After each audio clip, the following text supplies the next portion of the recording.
welcome to the show. So we are on the couch with world artists from the Crucible this week. How you doing, guys? Great. What's up? Hello. Awesome. So we are going to be walking around some of the maps that you know and love, where you've fought your friends and people that you'll never meet in your life. This is where Guardians do battle against the most dreaded enemy in Destiny, each other. And these are the guys that build those spaces. They're a part of that team. There are more than just y'all that build Crucible maps. But, Yeah, a bunch of us. But we got you on the couch. We got you in the hot seats, and you're going to talk to us about your creative process. Very hot. Awesome. So thank you for joining us, whether you came here of your own volition or were ordered by Professor Broman to raid our channel. We are happy to have you, and it's going to be our pleasure to invite you into the things that we do to make video games. So let's introduce you to these guys, and I'll shut up and throw it over to Adam Williams. How are you doing? Great. Thanks, Deej.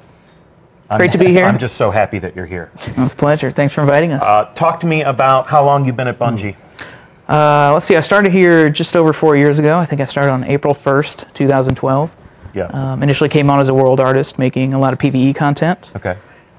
Learned how to do some world building and architecting, and PvP needed some bodies, so I've been working with my boss Mick ever since then. Okay, so let's throw it over to your boss, Mick Buckmiller. Big boss man. So I lead and manage the PvP team. Yeah. I started about 7 years ago. Yeah. Worked on Reach with Dan Miller.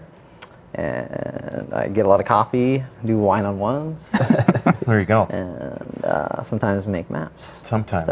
Sometimes you make maps. And we're going to take a look at 3 of those maps today. One of them will be led on a guided tour by Cooley Callahan. That's me. Actual name, probably the coolest name at Bungie.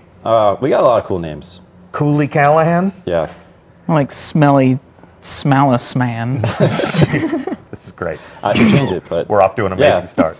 no, I've been working at Bungie for almost 5 years now, making environments, and it's been awesome. Working on Crucible maps is the funnest environment to work on because I get to play test a lot with these guys, and the design team is awesome, and it's a big team effort.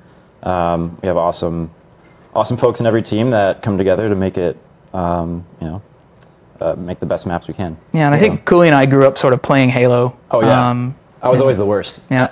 Yeah. In my group of friends. Well, I mean, myself included, we've got a lot of people in the building who came here from a love of Bungie games. Yep. You know, Oh, yeah, this is, for sure. I mean, Destiny's been one of those things where it's like, can we make something that cool? Yeah. Can we keep people engaged in Bungie games? You know, Yeah. can we duplicate the fun that we had? You know, and I think, given the community's response, given to the people who are watching you talk about what you do right now, I love the Crucible. I love the maps that you guys have created. I love going in there and, playing games with my friends or even just with people in the community I've never met before. So let's talk about how you guys do that stuff. Yeah. Like always, we're going to walk around inside the game and we'll experience that in real time. But we are also going to kind of pull back the curtain and show you some of the earlier versions of Destiny, show you some of the concepts and some of the early renders that led to the experiences and the places that you know.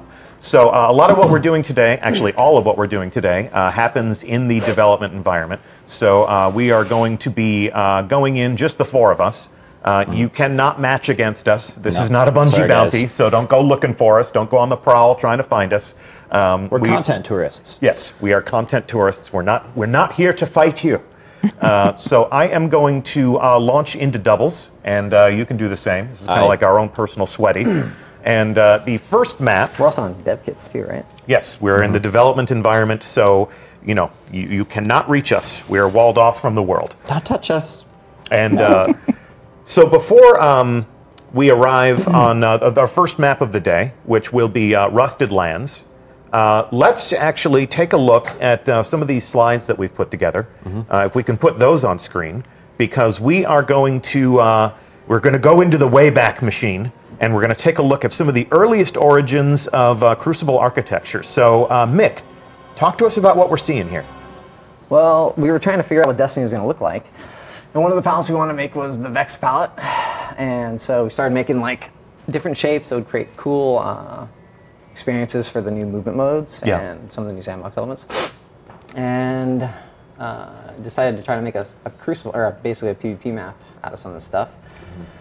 But then eventually decided that having the art in there made it difficult to actually make design decisions. So we went back to a gray box, and from there, we turned it into more of like a human architectural experience. Yeah. So rather than the Vex palette, we're taking a look at what looks like a factory in old Russia. In fact, that was the code name for this map in development. We don't always ship with things like rusted lands. You know, the fiction team helps us apply lore from the world to shape the Crucible experience. But factory was one of the first things I ever really saw from Destiny. It was where I first got my first kill in Destiny. It's our first prototype maps. Yeah, it was like the we did so much testing on Factory, like especially as the sandbox was being developed. And it's still the map that like the sandbox team uses to tune all the weapons. I mean, greatest of all time. I don't want to go too far, but it's too far.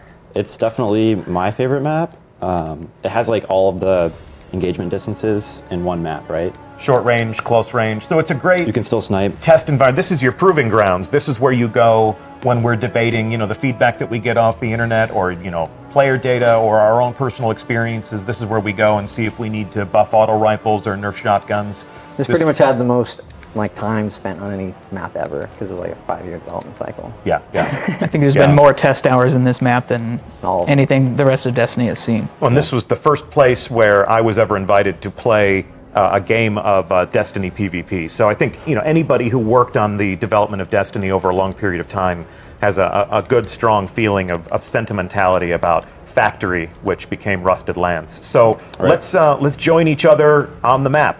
We have it all loaded up in the development environment, and we're gonna follow each other around. Let's form up on B, and we'll take a walking tour of everything that's on display, and you guys talk to us about these environments through your eyes, because you know them better than anyone. One of the really interesting things about the map development process that the public doesn't usually see is how many times a layout can change over time. Not just your design iterations, but even themes changing. Like you saw Mick originally built this map to be made out of Vex architecture and sand, and over the course of development, themes change, and now it's sitting here with the human architectural palettes in the old Cosmodrome. Yeah, and part of it is that we have different development cycles. We start with incubation, which is where we come up with the idea, like what the flow is going to be, what the layout's going to feel like, and then also potentially what the theme's going to be. And then once we start getting the actual gray box, which is essentially what we call mass out, that's like our first playable, where we feel like the scale and the pathing and the general layout works pretty well. And then after that, we go into architecting, where we kind of focus more on fine-tuning the gameplay and adding the visuals to it. And then all these different stages change the way the map plays and looks and feels. So we have to constantly be iterating on the design. Yeah, we keep the door open for feedback and changes to come in, because, I mean, especially Rusted Lands, this B space changed a lot just by playing it so much, right? After all of the finishing different choices. Complete, we probably iterate on B 10 times. Yeah, and like this column right here, that's right by B, that wasn't always there. This wall wasn't always here. I remember there were also there was another route out here that you could go out to, and so this entire central blind used to be here. Yep. Well, and you guys are building arenas for a sport that has yet to be finalized. That's true. So, I mean, developing the play space when the play itself is not locked in concrete probably requires you to make a lot of changes throughout development. Because, oh, look, today there's a new build and we can all jump twice as high. Or, oh, look at this, somebody decided maybe Destiny is a game where you can't jump. There were moments like that, right? The slide, that was kind of the slide entry, and everybody starts weldening each other. There's been points in development where we didn't even have secondary weapons able to be equipped, either because they weren't made yet or a bug or something, and you had to basically build your map during those periods around primary weapon engagements. Oops, this map will have shotguns in it. We forgot. So let's make our way over to Charlie. Talk to us about, some of the interesting stories you've told me are about how there are so many different routes, there are so many different choices that players have as they move through these maps. Well, yeah, that's one of the main things we try to focus on, is giving the player interesting choices. And sometimes we give them too many choices, and sometimes we give them choices that they don't necessarily feel are good. But I think that a lot of these spaces give the player some very obvious choices. So when they make a decision, they feel like if they lose a battle or win the battle, it's because they like actually made a good or a bad decision. Yeah, like personally, like it took me a while to figure out, like if someone's capping C, I definitely feel like, oh, like I'm gonna get up in there and I'm gonna, I guess I'm a hunter. I'm usually, oh, embarrassing. I'm usually a Titan. Yeah, so like you just run up there and you get up in their face, but actually I found the best way to approach C if they're capping it is to come around here and just take this nice slow route around and use this, this pillar for cover. It's really hard for them to know exactly what you're gonna do. Mm-hmm. Yeah, this space is so like, it's complex, but just the right amount of complex, right? Like if you are familiar with the space and you're looking at your motion tracker, you can usually figure out where someone's gonna be. Yeah, and this area had a ton of iteration on it too. Yeah. So this actually didn't used to be bricks. If you can see that concept up there, or that previous concept, the space actually used to be a lot more vertical.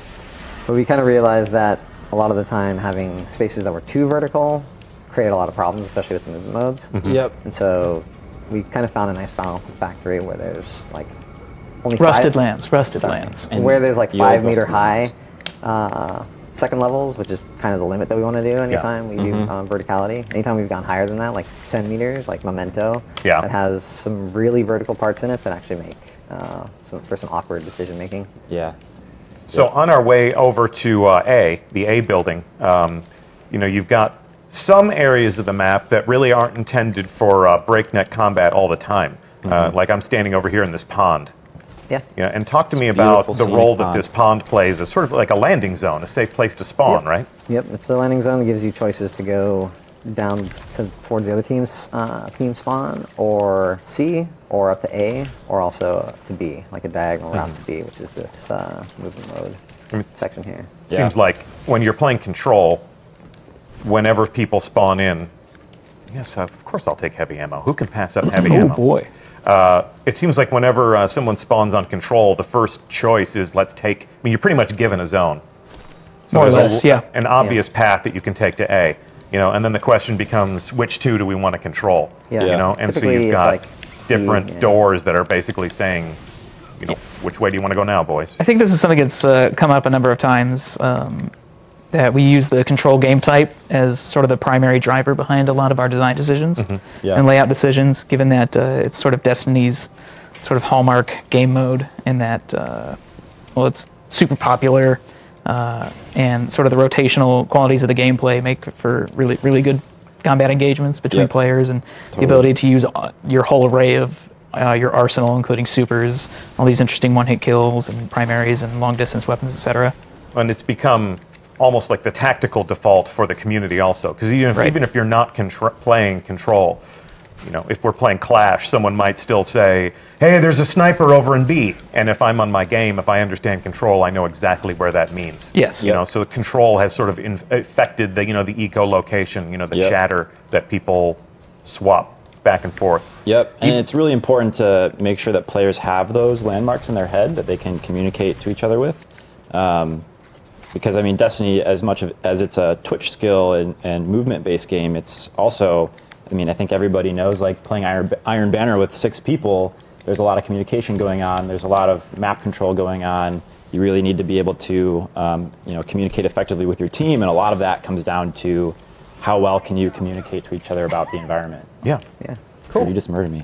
It's cold. Well, if there's anything else you want to point out about Rusted Lands, aka Factory, aka our proving grounds for all sandbox testing and the oldest map in Destiny's development.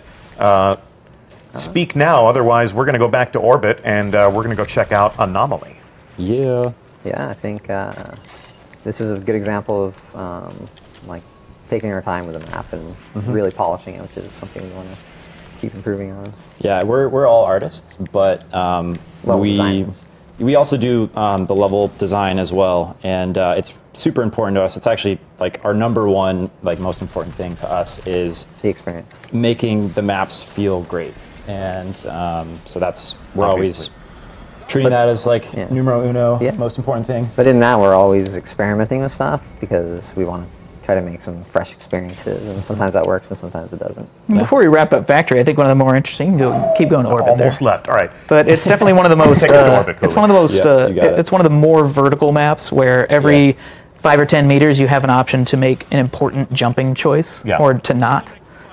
It's also much more layered than a lot of Destiny's maps is as well. And I think that's one of the things that makes it such a compelling fan favorite and also an internal favorite. Yeah, and a lot of the original development was actually 1 versus 1. And it was like we got inspired by the scene in Matrix Reloaded where they're running around jumping on the staircases. Sure. Yeah, that was the stop vibe trying we to wanted hit me and get. hit me. Yeah.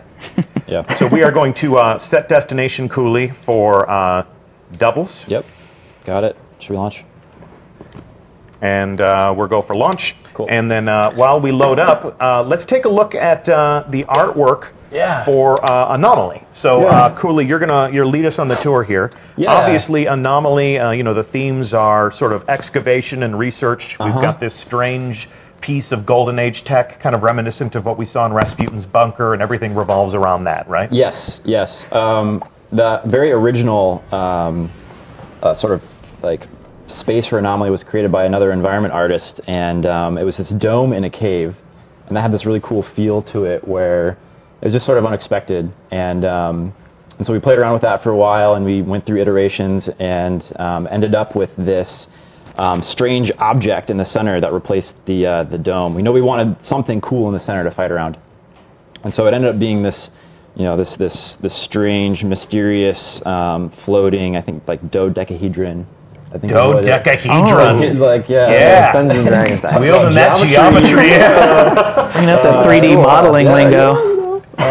And so, we started with that and built the map around that. And we really wanted to have this map be a arena map where there's a big room in the center with a cool focal point that players run loops around, but then can also cut through. And this map was definitely a tough one to pull together, but in the end. Anyways, so yeah, that's the center part.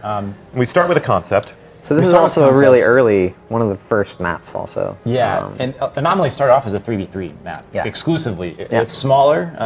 We thought, it's just going to sort of live in that 3v3 skirmish salvage hopper.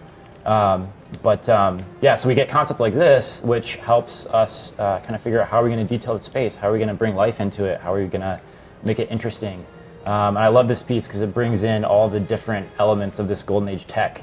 Sort of the high-level motifs to guide us through the level creation. And it hadn't really been developed that much yet, so this is some early concepts to try to show us what that might look like. Yeah, and so that was, this stuff is super helpful for us because it actually uses the specific pieces that, we have built, right? And so bringing that in is, it's cool. So this is, I love these slides that you gave me because this, we start with a concept, we add design elements, then we go through and we play on these maps constantly. So talk to me about these design notes. You do a play test, people take screen grabs. Yep. Who's feeding you these notes? Yeah, big shout out to Leif Johansson here. He, when he came in, he did a pass on our maps and gave us these really awesome notes of, hey, like these specific instances, these views, these paths, could be better. And so this is exactly that. Like you see a path kind of snaking up through these rocks and leading off to the left, but it also looks like there's a path to the right, but that actually takes you off the edge of the map and there's a death drop there. So in this case, like, it probably made more sense before we added art to it, but then as you're adding art and trying to make things look cool and feel cool, sometimes you go off the rails in certain directions. And so you have to rein that back in. Yep.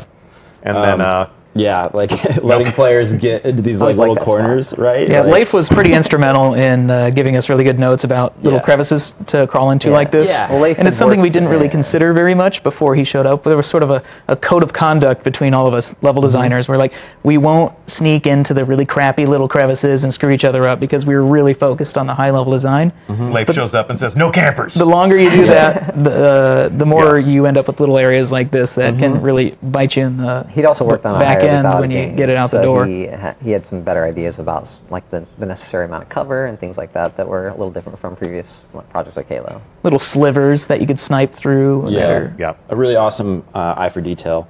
And like here, cover apparently. Yeah, I think we actually, we went in and added cover to this spot. There's like cover plates here now.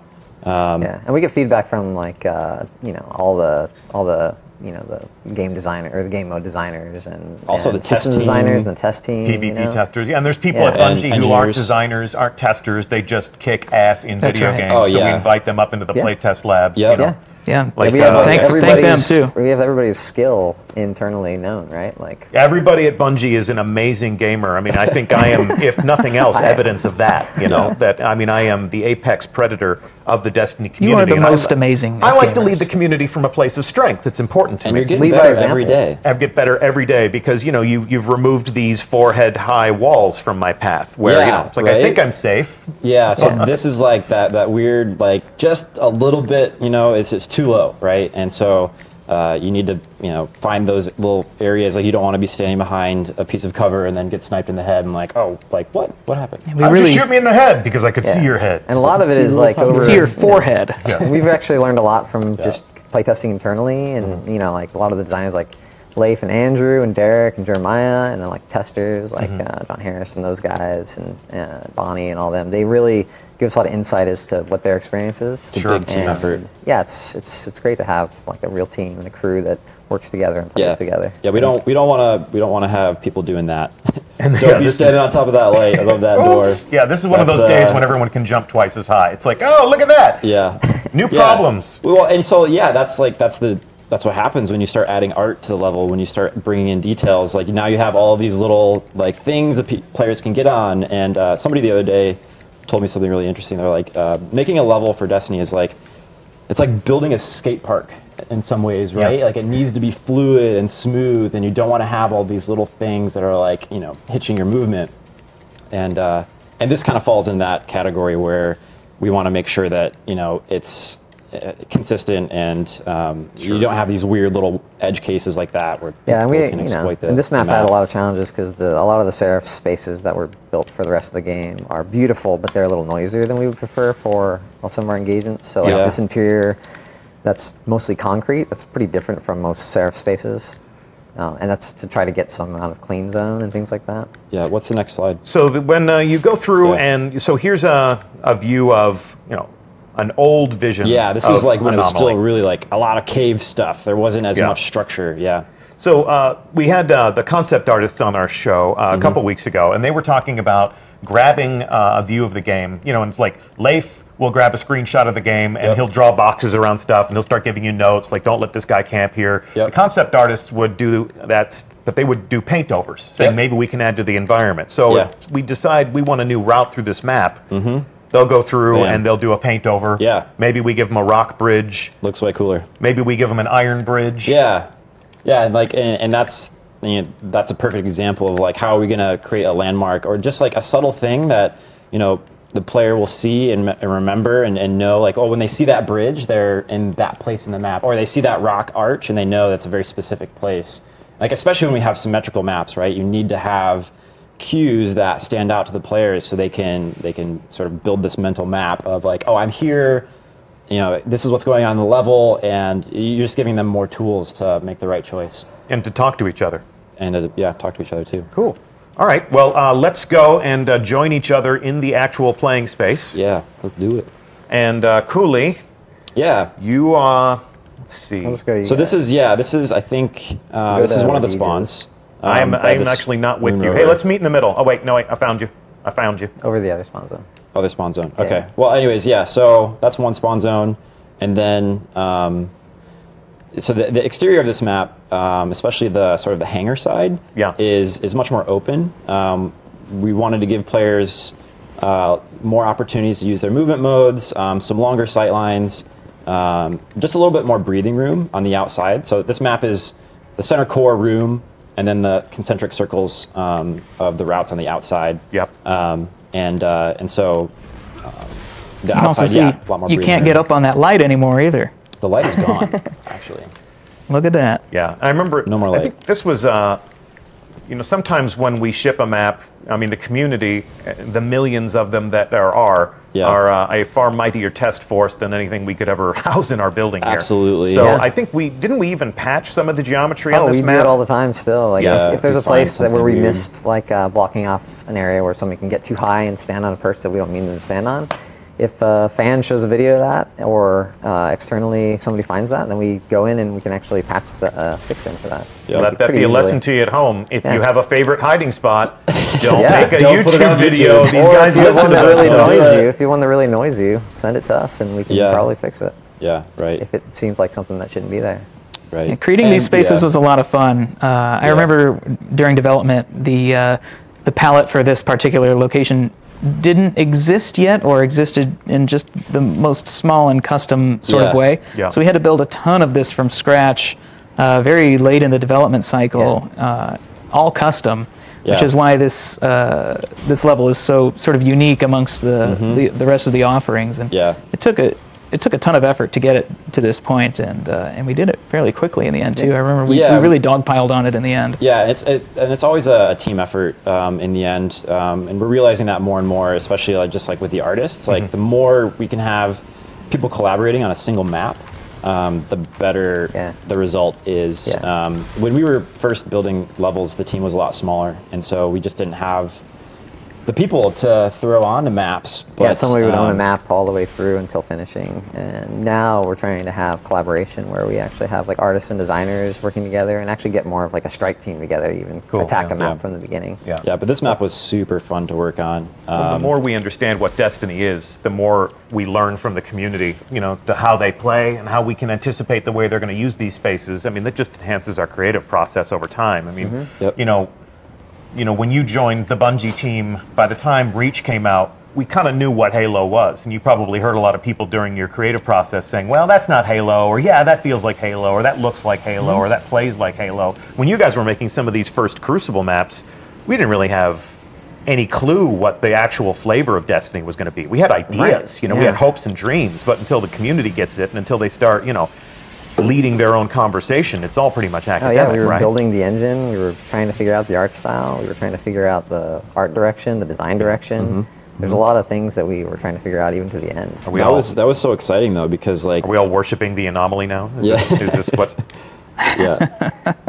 All hail. All hail the Anomaly, big round whatever it shapes is. floating in the air. I heard the Travelers inside of it. No, God, don't do that. Don't do that. You didn't hear that, and neither did you.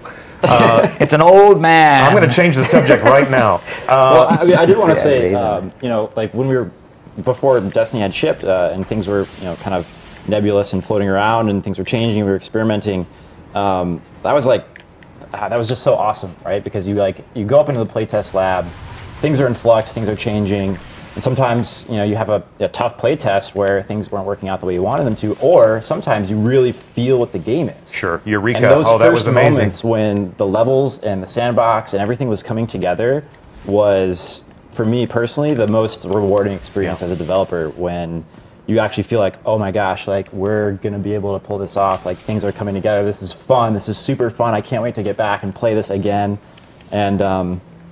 And then to be able to make maps for it, right, is like a dream come true. Like playing Halo a lot in college, and played a lot of Call of Duty in the day, and to be able to Counter-Strike, to be able to contribute like this is not only that, but so cool. You get to contribute it and learn how to do it from your heroes. Yeah, that you've always looked up to, and like all the, you know. Sure.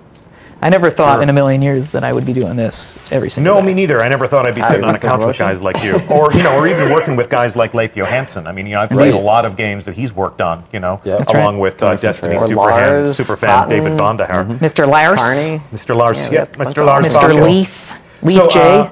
Let's take us to orbit. Cool.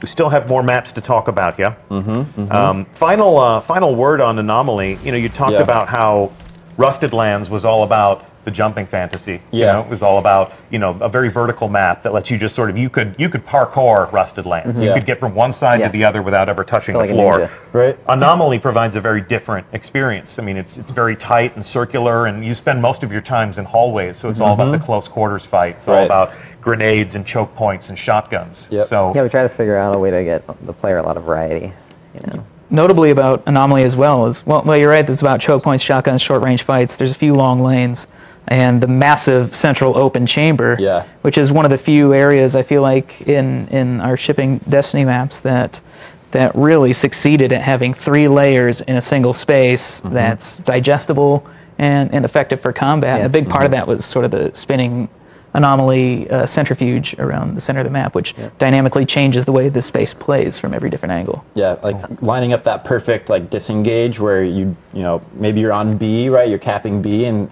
you know it starts getting crazy, and you jump down. You time that perfectly to get under the centrifuge, and then escape on the other side, and then pop back up, and then start engaging B from across the room. Yeah, It can make you feel like a real badass running on that map sometimes. Yeah. Another interesting note about Anomaly is that it's one of the few maps that's actually called Anomaly, and it's Internally.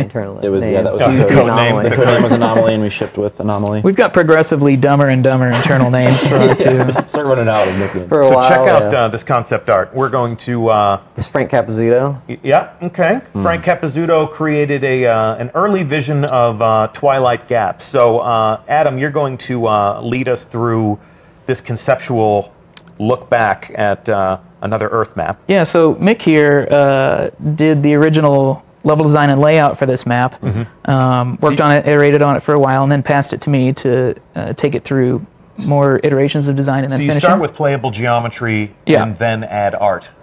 Generally, yes. Sometimes we'll pick a very rough theme. This was always going to be an Earth map.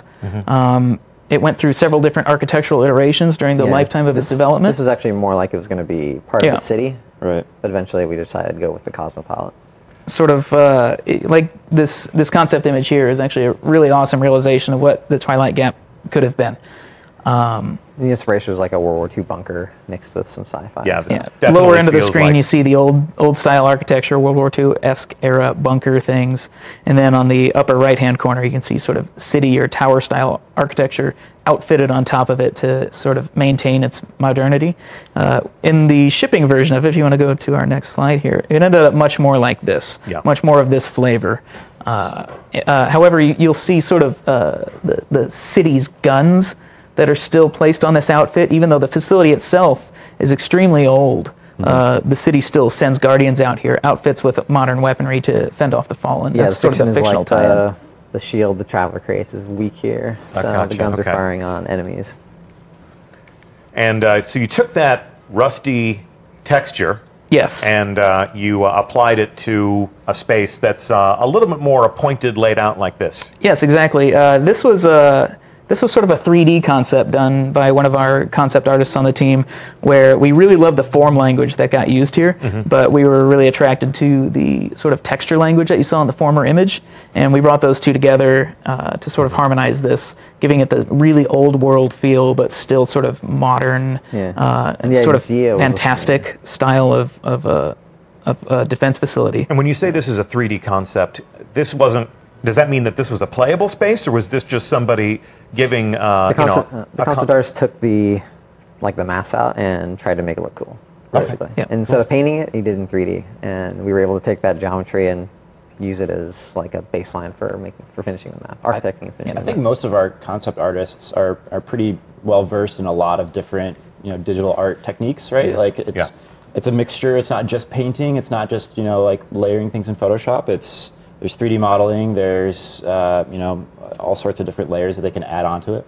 As I'm sure you guys went over during the concept art broadcast. Yeah, a lot of the concept artists went use in depth 3D on to it. start nowadays, and it helps them with perspective and composition and being able to iterate Speed. really quickly on things. just to integrate their design process with your design process. Yeah. So let's actually take a look at one more slide. This is the mood. I mean, this is of all the concepts that we've looked at. This is where the textures that you wanted to use, the art that you wanted to use, the space. You can see the guns there. I mean, this really feels like Twilight Gap more than anything that we've seen. Yeah, this is up until this point, this but- is sort of a graphic design pass. So one of the things that a lot of our, or rather a specialized few of our concept artists do, is they have they're really solid graphic designers as well. So one thing that we do in Destiny in terms of like the motifs of the art is we try and bring a really big, bold graphic feel to a lot of things. You see the big number 2 is very big in graphics, sort of almost retro kind of a feel to it. Yeah. Joe Cross is one of the guys that does a lot of these for us, and he's just got a really awesome eye for graphic design, and that's what this piece was about, is how can we brand different areas of the map, not just for call-outs, but just to really sort of up the visual impact of all these spaces. Give us a landmark. Make good it feel like a landmarks. base. Make it feel like a military base. Yeah. This isn't exactly what we ended up going with, but it sort of influenced the Yeah. flavor of the Jesse also graphic made design one through the that looked space. really Well, let's cool. take a look at exactly what you ended up going with. we We'll launch? join each other in the space. Launch? We are on different teams, so I'm going to launch us in. Should have done that before. It's all right. Bad Deej. Shame on Deej. So all three of the maps that we're showing today, I think, are really good examples of maps that truly utilize Destiny's sandbox, in particular movement mode sandbox, more notably than some of the other in our offering, which are a little flatter on the z-axis. These three actually have a really staggeringly large amount of vertical choices that you don't see in every map. For example, Pantheon is an example of one of our more flatter on the z-axis More maps. simple maps. Symmetrical maps, super competitive feel, that, and Bannerfall has that feel as well, yeah. but that has verticality into it. Pantheon was our first symmetrical map down the 50, right? Yeah. And it definitely has that like competitive, like equal opportunity feel, and the verticality that was introduced. Like I remember in development, it was very specific, right? It was very intentional. That whole map is, I think, more intentional than some of our other maps, where like every single corner and every single piece, like you don't see a lot of additive cover in that map because the architecture of the space is what it needs to be. It's right? also a Vex map, which makes it a lot easier. It's all 90-degree angles and yeah. Right. pretty simple as far as architecture. Sometimes the artistic palette that you choose ends up influencing a lot of your design decisions. Yeah, like if you just use yeah. a Vex map, it's way easier to actually like block out shapes. The challenge comes from landmarking things. Gotcha. So here we are on Twilight Gap. Let's meet up at B. Even though we're not playing Control, you all know where B is. So this map is, it's one of the more sort of lateral axes style maps instead of a circular rotational map like a lot of other ones are. This one's more sort of a long, thin map, but still has like a pretty understandable 50-yard line here on the B flag. Yeah. Which creates a really interesting setup for engagements across the space. You have a team A and team B spawning at opposite sides of the map with their home flags, Alpha and Charlie, which I'm going to run over there actually real quick, and I think this is Bravo team's landing over here. Yeah. I love the initial choice that you get. Like, do you go straight to B? Or Yeah. do you go cap your Exactly. sort of home base? It's a bit of a personal tug of war Sure. between where you want to run first. Like, this is what the player sees when they first enter the map, and you have two very clear choices. But you actually have more than that. You've got, if you pan right or left, you've got even more. But the first obvious choice is for players here to run to the C flag, cap their home flag. Yeah. The enemy team is going to be doing the opposite in the cannon room with the A flag. Sure. As I'm soon always as- saying we just need one guy to do that. Just make sure you don't get flanked from below. That's You right. need one guy Sneaky flank. or and it lady. immediately turns to fighting over the 50-yard line, controlling B flag, and controlling this awesome choke point here in the center of the map Yeah. where all these crossroads are. I've dropped some bubbles in here that have been epic. This is an excellent Ward of Dawn map.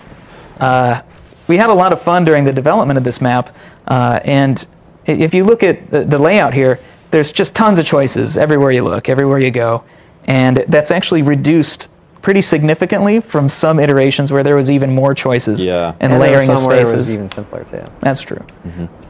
So is somewhere probably between one of the the biggest- maze and the yeah. basketball court is the good balance. Yeah. Yeah. You'd mentioned before that Mick had said we're all artists, but at the same time, the way you talk isn't about light and shading and texture and rust. We're designers. We're game developers You are. first. You are. We want to make a fun, interactive experience, and the design trumps everything.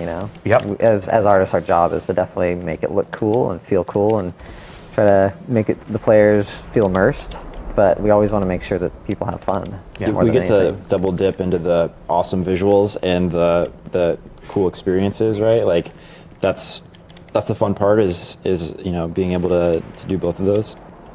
Yeah, it's basically the art of a good fight, the art of war, Sun Right. Tzu might say. But Finding the right compromise. yep.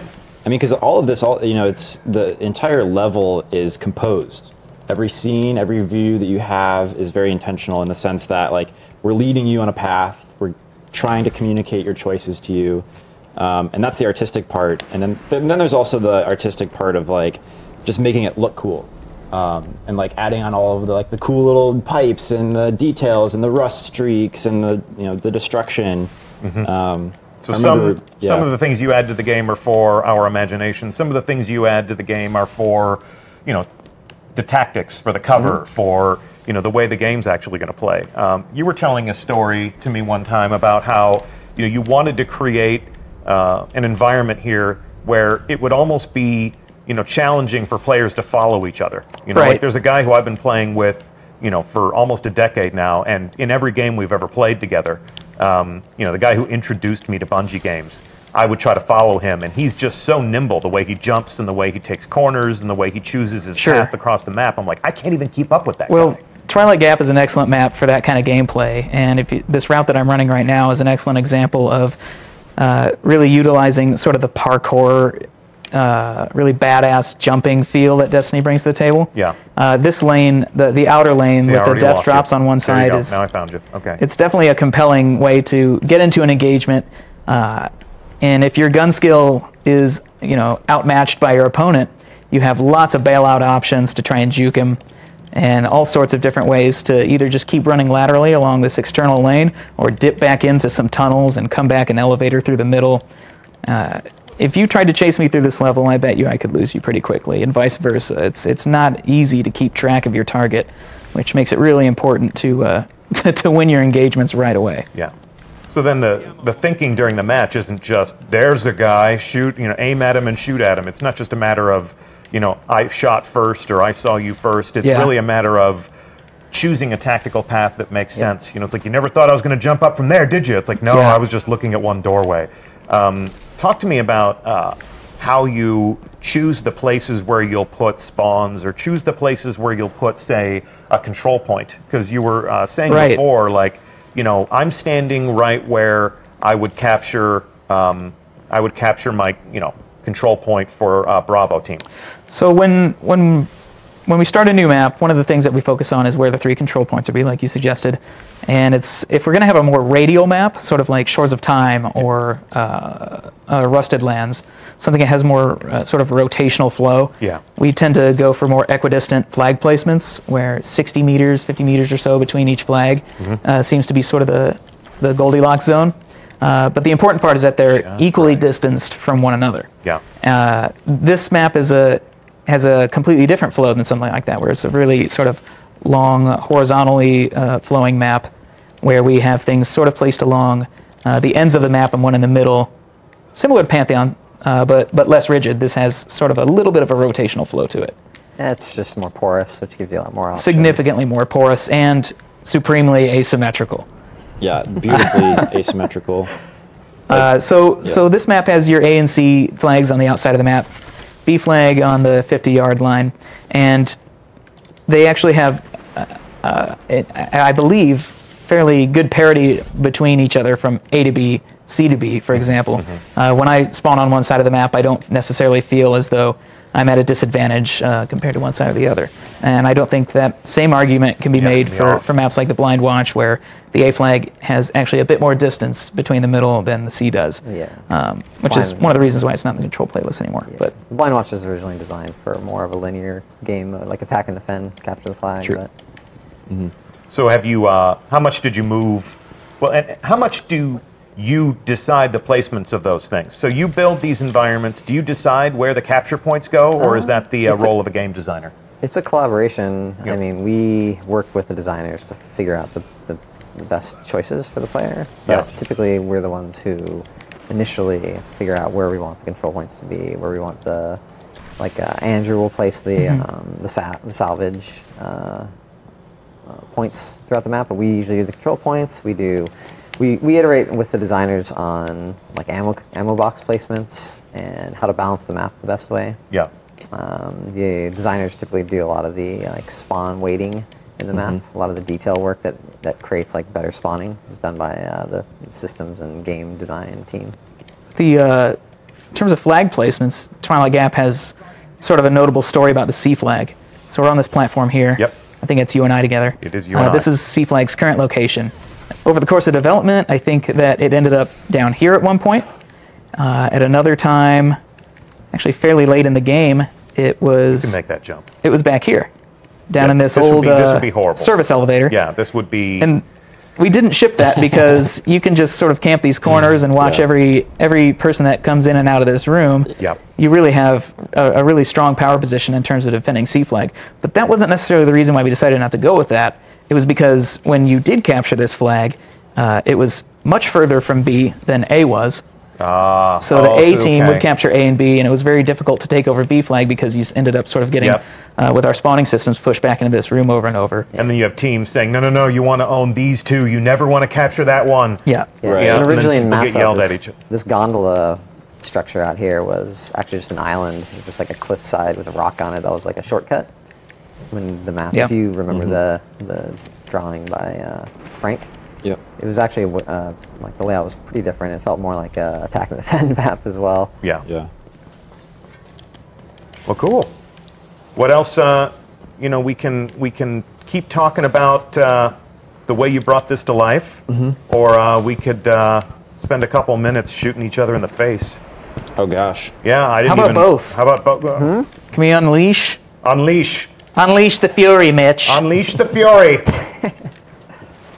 Yeah. There you go. Water bottles in my way. I was killed First by blood, Cooley and his wow. Zalo. Oh, you have a sword. So really late in the development of this map, I remember when we were figuring out where the C flag was going to be. Oh yeah. We really actually enjoyed the way it played in that back room, even though it was super defensible. And we were considering for a time moving the entire gondola structure and the B flag over a good 15 or 20 meters to reduce the distance between those two flags. Yeah, there was another, like this entire hangar area that I'm in. Oh, yeah. This was actually a late breaking addition for like That's right. performance concerns. Right. Like yeah. part of the that's map another was thing that to manage. because the engine was in development, we ended up having to adjust the environment to actually be performant to help with viz blocking and things like that. That helped the Xbox and PlayStation perform better. Yeah, that's right. There was a period of time where you Nailed could them both. stand on these crates in the middle, outside of the center of the map, and you could fire all the way. This wasn't here, this big giant service elevator, that was gone, and the wall behind it was also not present. Interesting. You could fire end to end on this entire map, and there were Sniper's some pretty paradise. crazy sniper battles. Yeah, just a sniper gallery. They were super hard to predict, and it actually made for a pretty negative experience for a lot of players, and we ended up segmenting it a bit more. Had the bonus of helping performance significantly too. It was pretty much inevitable that was going to end up that way. We a lot of times if we are having difficulties, solving a gameplay space where it's just for whatever reason it's not coming together. I think a lot of the things we look to is compartmentalization. Can we make the space feel like a compartment that your brain can understand, and you can understand the entrances and exits? And then we also try to simplify. In a game where players have any kind of weapon, it's hard to know. They have supers, there's a lot of one-shot stuff, grenades are very powerful. Essentially just so much can happen. Yeah. The gameplay space Don't kill me. is... Don't kill me. I think, Ceasefire. It's nicer to have the gameplay space be a little bit easier to understand, Ceasefire. a little bit simpler. I wasn't shooting it. Oh, somebody would. Hey, so gather around here, because I want to close out with a little bit of a programming note. Oh, rip. Here we have heavy ammunition, and it's been an interesting week of conversation at Bungie and also in the community. Apparently, someone figured out how to combine some perks on rocket launchers and get unlimited heavy ammunition. As of this moment, it's my understanding that we have deployed a hotfix. Cosmo's been upstairs manning mission control. So the clown cartridge bug on rocket launchers is fixed. You are safe, we hope, from the storm of rockets. And also, Iron Banner is live. So you can go and play some Iron Banner. Lord Saladin wants to see you on these maps fighting for glory and sweet endgame loot. And that is a perfect thing to do at the end of this show. Yeah. So go get it. I want to thank you guys. You guys are. You guys told me before the show that our timing in bringing them here to the couch is not ideal. You guys are always working on stuff. You're always trying to create. It's always new a things. good time, Deej. It's just a couple hours to hang out. Yeah, just a couple hours away from creating new maps for our beloved community to go into and shoot each other in the face. lots of Iron Banner logos and hearts in chat now. Can you see them? Oh, look at there. that. And Deej is... no, don't read that. Don't read that. Thanks. Yeah, so Iron Banner's live, and these Crucible maps are waiting for you. The game is Control, so go and get yourself some. And Thanks for tuning in, guys. Yeah. Adam Williams, Yeah. Mick Buckmiller, Cooley Callahan, and the people that work with them, they make the places where you go and fight each other. And we thank you for doing that, because without the games that you play, it would all just be a hobby for us, Yes, right? sir. Just That's a bunch of right. weird dudes. So, It's a lot Can more I say coming, real too. quick that oh God. we do listen to the feedback. Like there have been surveys as to Yeah, what maps people absolutely. like the most, and it varies as to like which maps are at the top of the level. We try to listen to the fans and try to make an experience that they want. So we want to hear the feedback. We Yeah. want to iterate on issues. If there are major issues with balancing and things like that, those are things we try to address. So. Yeah, Sure. we're reading the Send it forums. We're reading Keep it Reddit. coming. Yeah. We're reading all of it. Yeah. Well, and we do the best we can to take all of that information and kind of make it digestible for you guys, and we appreciate the fact that you willingly accept that stuff. So yeah, keep talking to us about why you love the Crucible. Keep talking to us about your favorite maps or the places that you dread when they come up in matchmaking, because we love to learn from the people that play Destiny and make sure that it's more awesome for you in the future. And these are the guys that do that. So thanks for the passion and Thanks, Deej. enthusiasm that you put into the Crucible. There's a lot of people who work really hard on this stuff. So. Yes, of course. Everything that happens at Bungie is a huge team effort, and I appreciate you, talking about the work that you do with all of them. Anytime. Yeah. So Anytime. We got a lot more maps, too. yeah, Yeah. Yeah, we're working on a lot right now. we're in here every day, Yep. creating new things, and we'll reveal some of those new things soon. Yeah. So I'm Deej from Bungie. It's been our pleasure to have you on stream today. We will see you in the tower. We will see you on Bungie.net also, and we've got a little something that we'd like to start closing out these funner streams with. Here is a glimpse of some of the awesome stuff that you have created. Here is a glimpse of some of the different movies of the week that we have ripped from the pages of the Creations portal on Bungie.net. So thanks for watching, and check this out.